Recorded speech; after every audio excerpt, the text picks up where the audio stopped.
Style icon Shruti Haasan చేతుల మీదుగా శుభప్రదం షాపింగ్ మాల్ జూలై 3 నల్గొండలలో గ్రాండ్ ఓపెనింగ్.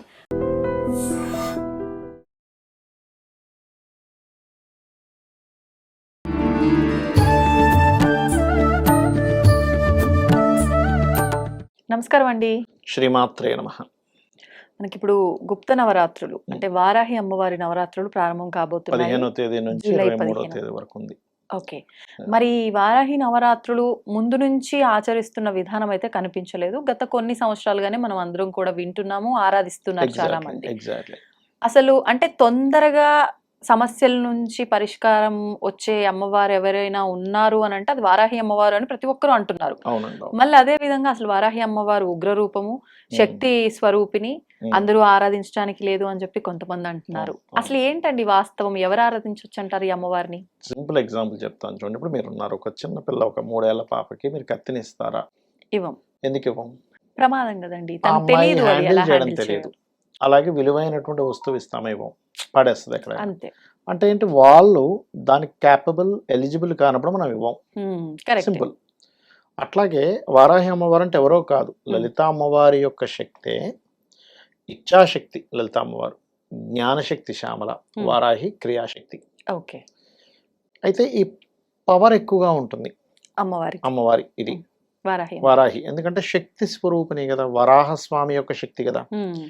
కాబట్టి ఆ వారాహి నవరాత్రులు, గుప్త నవరాత్రులు చేసుకుంది ఈ మధ్య అంటే ప్రాచుర్యంలోకి వచ్చింది, కానీ ఇంతకుముందు అంతా ఎప్పటి నుంచో చేస్తున్నారు, స్టార్టింగ్ నుంచి కూడా. ఎందుకంటే ఎప్పటి నుంచో వారాహి అమ్మవారి టెంపుల్స్ ఉన్నాయి, ఇప్పుడే కొత్తగా వచ్చింది ఏం కదా. కాశీలో ఉంది వారాహి అమ్మవారి టెంపుల్. అయితే వీటిని గుప్త నవరాత్రులను ఎందుకంటారంటే గుప్తంగా చేసుకోవాలి, బయటికి డాంబికం చేయకూడదు. చేస్తున్నది పూజ అయితే ఎందుకు గుప్తంగా చేయాలండి? చెప్తా వినండి. కొన్ని శక్తి దేవత సంబంధించినటువంటివి, మీరు ఇప్పుడు ఎగ్జాంపుల్ మీరు ఉన్నారనుకోండి, రోజు నేను కొబ్బరికాయ కొడతా తెలుసా, నేను రోజు నేను మామిడి పళ్ళు పెడతాను తెలుసా అని చెప్తే మీకు ఫలితం రాదు. దాన్ని చేస్తున్నది చెప్పకూడదు, ఫలితం రానే రాదు మీకు. మీరు రోజు ఎగ్జాంపుల్ ఒక మంచి పువ్వులు, ఎర్రటి పువ్వులతో పూజ చేస్తారు, రోజు 2 కొబ్బరికాయలు కొడతారు, మామిడి పళ్ళు పెడతారు, రోజు నేను చేస్తాను అని చెప్పాను, ఫలితం రాదు. అసలు రాదు మీకు ఫలితం, గుర్తుపెట్టుకోండి. చెప్పకూడదు. ఓకే.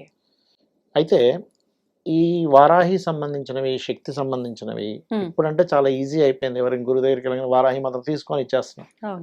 ఒకప్పుడు వారాహి మంత్రం మీకు లభించాలన్నా, శక్తి దేవత సంబంధించిన ఏది మీకు లభించాలన్నా కనీసం గురువు దగ్గర 3 నుంచి 5 సంవత్సరాలు లేదా 10 సంవత్సరాలు వాళ్ళు ఓకే వీళ్ళకి ఇవ్వచ్చు అన్నప్పుడు ఇచ్చేవారు.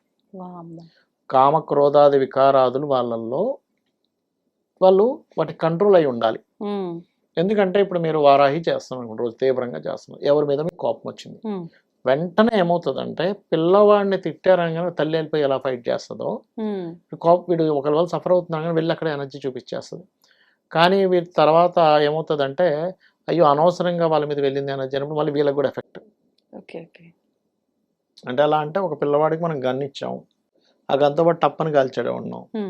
ఫస్ట్ వాడిని కాల్చాడు, ఫైట్ చేసిన తర్వాత దానికి మళ్ళీ వీడికి అంటూ శిక్ష ఉంటుందిగా.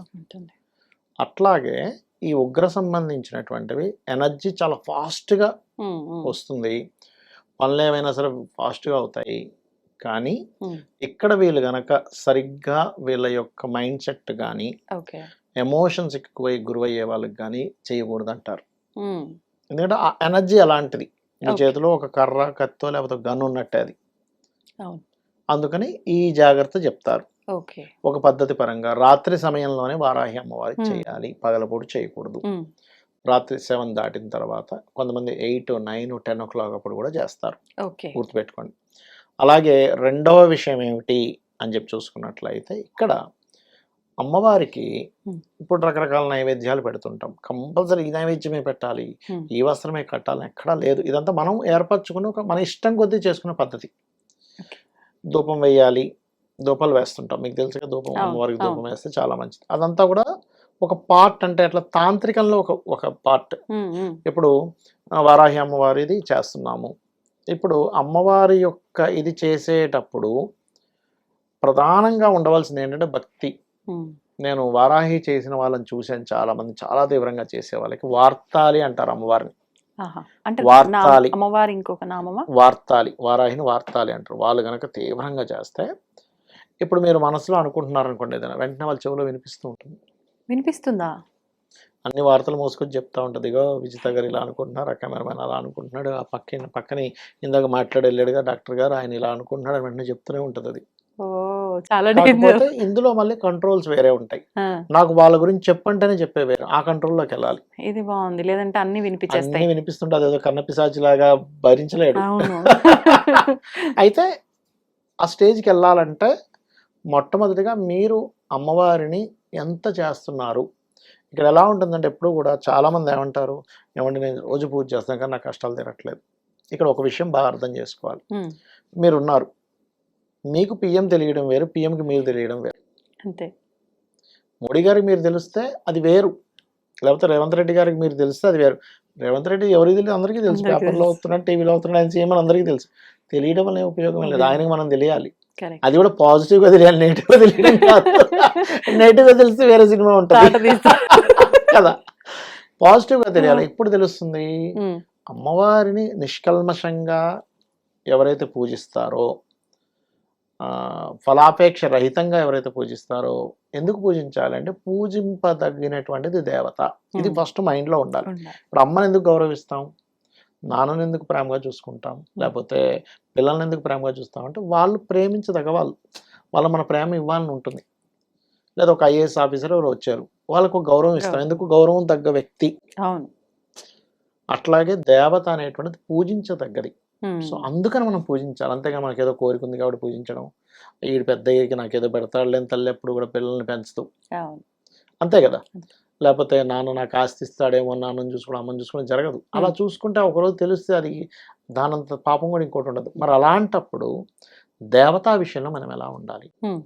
ఎవరికైనా ఈ అమ్మవారి నవరాత్రుల్లో బ్లాక్ మ్యాజిక్స్ జరుగుతున్నాయి మా మీద అన్నప్పుడు గారెలు నైవేద్యంగా పెడితే తొందరగా పోతుంది ఆ దోషం.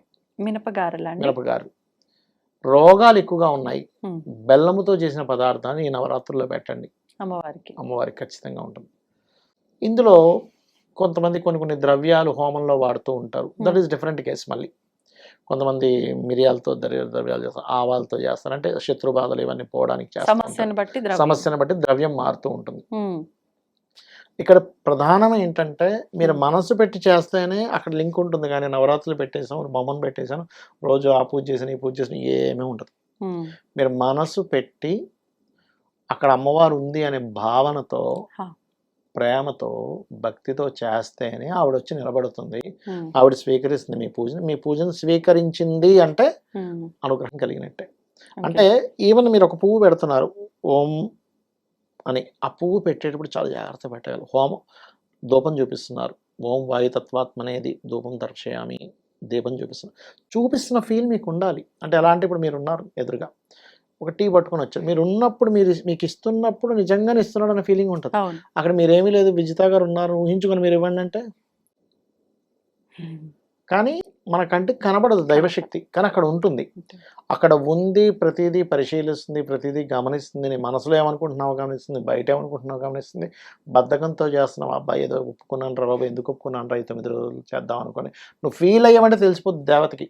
నేను అనేది ఏంటంటే ముందు ఉత్సాహంగా స్టార్ట్ చేస్తాం, ఒకరోజు చేసాక అమ్మా ఎందుకురా ఒప్పుకున్నాం అనవసరంగా, శుభ్రంగా పడుకోవచ్చు కదా నైట్ 9-10కే, ఇప్పుడు నైట్ 11 దాకా ఈ పూజలు చేసుకోలేవు, ఇప్పుడు ఎందుకు ఒప్పుకున్నాం మన మనసులో అనుకున్నారా, అది 1% కూడా మీకు ఫలితం రాదు.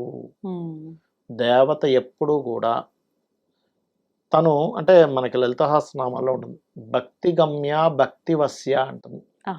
అంటే భక్తి ద్వారానే ఆవిడని మనం చేరుకోగలం, భక్తి ద్వారానే మనం యాక్చువల్గా ఇప్పుడు వసమాన స్వాహ అంటుంటాం చేశారు కొన్ని మంత్రాలు. ఆవిడ మనకేం వశం అవడం, మనం వశమైపోతాం అక్కడ. ఆవిడ వశమయ్యేదండి, మనం మానవ మాత్రం. ఇక్కడ ఏంటంటే తల్లి బిడ్డని నా బిడ్డ అని ఫీల్ అవ్వడం వేరు, సొంత తల్లి బిడ్డని ఫీల్ అయినప్పుడు ఆ రక్షణ, ఆ పోషణ వేరే ఉంటుంది. నువ్వు మామూలుగా అందరినీ నా తల్లి లాంటి వాళ్ళని అనుకోవడం వేరు. తల్లి నిజంగా నువ్వు తల్లిగా ఎంత నువ్వు భావిస్తావో, అమ్మ అమ్మ నువ్వు ఎప్పుడైతే అంటావో, అమ్మ అనే భావన కనుక నీకు వచ్చింది దేవత మీద అంటే 100% వాళ్ళ జీవితం తరించినట్టే. జీవితం తరించేలా చేయాలి పూజ ఈ నవరాత్రులు, అప్పుడు వాళ్ళ లైఫ్ చూడండి ఎలా ఉంటుందో, తిరుగుండదు. అంతే. ఓకే, సంతోషం. శ్రీమాత్రే నమః. And for more videos, Please subscribe to iDream. Please subscribe to iDream. Please subscribe iDream. And please subscribe to iDream. For more videos, subscribe to iDream. Please like, share, and subscribe to the channel. Congratulations, iDream. Subscribe to iDream. Subscribe to iDream. So subscribe to iDream Media. iDream team అందరికి huge congratulations. Please subscribe iDream Media. Please subscribe to iDream. Subscribe iDream. Please subscribe to iDream. iDream అంటే నా కళల channel subscribe చేసుకున్న నోరు తిరుగుతలేదు, మీరైతే గంట గుర్తు కొట్టండి. For more such videos, please subscribe to iDream. Subscribe to iDream. Please subscribe to iDream. Please subscribe iDream Media. Please do subscribe to iDream. Please subscribe to iDream Media. For best entertainment and information, please subscribe iDream. And don't forget to subscribe to iDream.